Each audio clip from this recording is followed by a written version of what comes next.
was here at the Norton River Access Boat Ramp in Jefferson City, Missouri that 5 high school students from 3 different schools were recently captured in a photograph that ended up on social media, causing controversy in the community and the local high school. Jefferson City High School administration responded to the incident by trying to open lines of communication, starting with a school-wide assembly. We draw the line on this, period, and that even means with consequences. It's just not going to be everybody stands in a circle and says kumbaya. Sometimes we're met with challenges that works. A smile is enough to make a difference. Other times, it requires us to act more forcefully. In an interview with Mr. James, he shared his initial reaction and thought process for the discipline of the involved students. My heart sunk for all the students in that picture and then all the students here that I knew it would impact. Although you do attend Jefferson City High School Monday through Friday during school days, that doesn't necessarily give us the jurisdiction to exact consequences for things that you do outside of school that don't impact schools. There has to be something extremely significant in order to deny a student the right to being educated.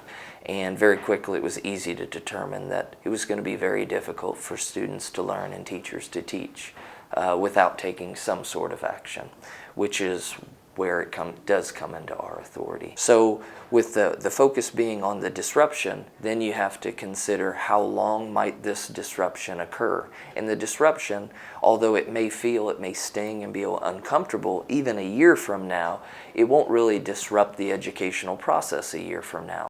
The Quinn Chapel AME Church sponsored a public forum meeting on September 27th. The meeting allowed community leaders, including Jefferson City Public Schools Superintendent Dr. Larry Linthicum, the president of the Missouri NAACP Nimrod Chapel Jr., and senior pastor Reverend Cassandra Gould to address recent racial tensions and answer questions from members of the public. After the meeting, we spoke with President Rod Chappell about his thoughts on the community's responsibilities about issues addressed at the forum. I think that if we're going to actually look at trying to create a fair and just community and society, that we need to have not only a rule of reason with treating people with respect and dignity, but when they violate our norms, we discipline them in a way that is consistent with our values.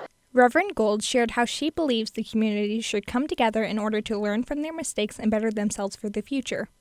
Out of this meeting, I recognize that as a community, we need to hold the school board more accountable. It's not okay for the same things that happened 40 years ago to happen now. We have to have this conversation about race so that people can get over themselves, so we can acknowledge things, and so that we can actually start to value each other in our humanity. James addressed how the high school has worked on solutions to assure students feel safe by supplying open sources of communication.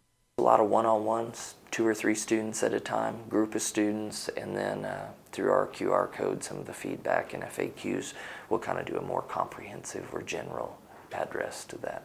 I didn't want time to pass where we got into the routine and the habit of feeling divided and feeling as if some of us weren't accepted. It was important to snap our fingers for a quick second, get our attention, and move forward as we always have as Jays.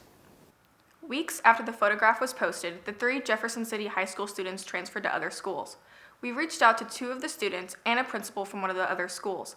All declined to comment for this story. Jefferson City Public Schools is holding 3 additional community meetings to address this incident and how to best move forward. The next meeting will be held on Tuesday, October 24th from 6 to 8 p.m. at the Boys and Girls Club of Jefferson City, Missouri on the Lincoln University campus. All members of the public are welcome to attend. Reporting with Nicholls Student News, I'm Caitlin Mulcahy. And I'm Greta Cross.